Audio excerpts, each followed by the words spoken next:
Can you talk us through how this drought in Iraq and also in Iran has been creating political tensions? Of course, in the Islamic Republic, we've seen a number of somewhat violent rallies. Sure, I think water is really good reflection of the relationship between the state and the people.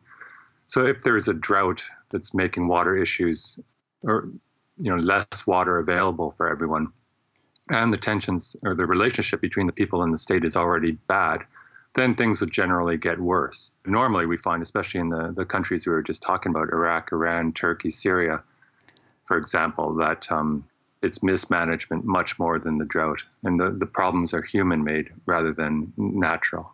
It's interesting that you mentioned Syria just now. Do you think that the governments of these countries do have something to worry about, given that 7 years ago, the shortage of water was one of the reasons that took the Syrians to the streets?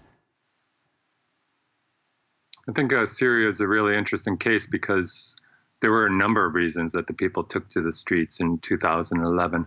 Water might have been one of them. There's a tendency maybe to overascribe the importance of water in the bigger picture of political tensions that have existed, class tensions that have existed for decades. But water, if there isn't a good relationship between the people and the water, and the people and the state already, then a drought and the way that affects the livelihoods of many farmers can make things worse.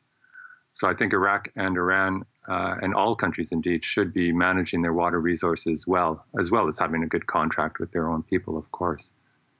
So a potential call for the Iranian and Iraqi governments to try and take care of their water crisis.